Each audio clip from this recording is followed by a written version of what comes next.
What's up, guys? Today we're here to talk about the new 2021 Fox Grip 2 damper. So I've been riding with this damper for a few months now. I've been really enjoying it. Fox has done some pretty cool things with this damper this year. So today we're going to talk to you about all the changes, what Fox has changed on the 2021 damper versus the 2020 damper, and how my experience has been, riding with this damper over the last couple months. So before we get into how the Grip 2 damper performed, I want to let you guys know what I'm comparing it up against on the Megatower. So this Megatower is the Carbon S build, which came with the Performance series fork from Fox. That fork utilizes the Grip 1 damper, and that basically has three modes for compression: open, medium, and firm. It also has the standard rebound adjustments. Now, I rode with the Grip 1 damper for about 10 months before making the switch to the Grip 2 damper. The Performance fork performed very well for what it was, but I wanted more adjustability. I was specifically looking for better small bump compliance at the beginning of the stroke, while also having enough mid-stroke support and bottom-out resistance for the bigger hits. So, the Grip 2 damper was always on my short list as an upgrade. However, as I was about to make the purchase, Fox released the 2021 version of the Grip 2 damper.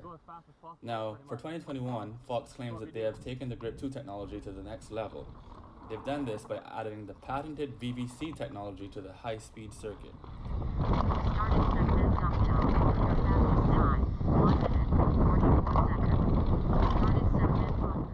So what is VVC?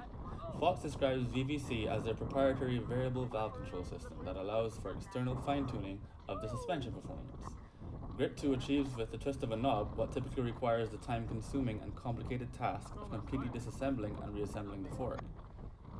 Essentially, this means you shouldn't have to tear down your suspension or send it in for custom tuning.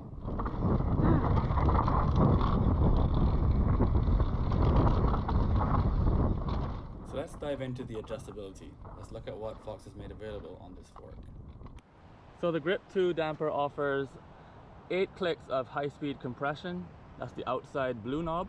And we've also got on the black knob, which is on the inside, as you can see here, this knob right here, that is offering 16 clicks of low-speed compression. So you've got, once again, 8 clicks of high-speed compression, 16 clicks of low-speed compression. And on the rebound side, we've got 16 clicks of low-speed rebound and 8 clicks available for high-speed rebound. So what's it like riding with the Grip 2 damper?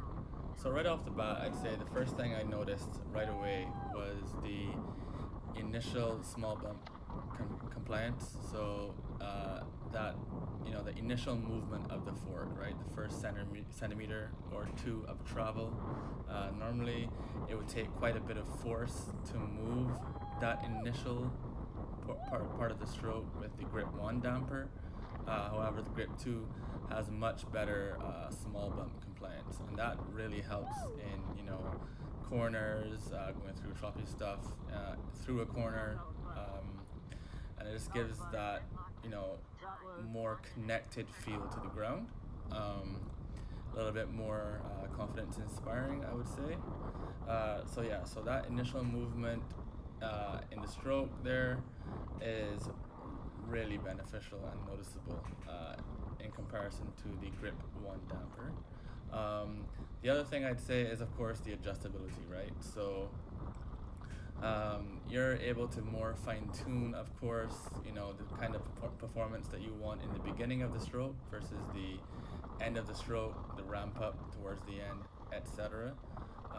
So of course, as you mentioned earlier, you have the high-speed compression, low-speed compression, high-speed rebound, low-speed rebound. Then you've also got the ability to add and remove volume spacers, of course.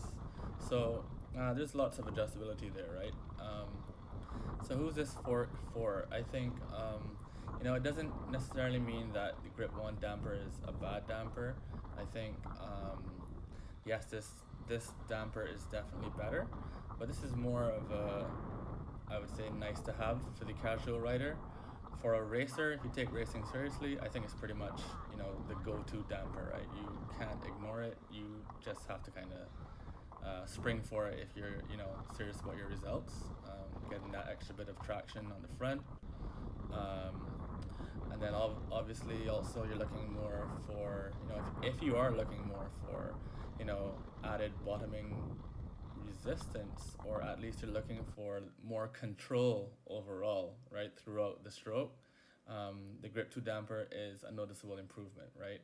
The Grip 1, you kind of fought to break what we call that initial crust, I guess, at the top of the fork, break it to get it into the soft portion of the stroke, whereas the Grip 2 moves more freely and easily at the top of the stroke, and then as you get into it, there's more control, right? Whereas the Grip 1 kind of wants to, be tough on the top, then it kind of wants to slam through really fast and then rebound fast. So there's not as much control in that Grip 1 damper as compared to the Grip 2 damper. And I'd say, of course, the rider that's looking to have,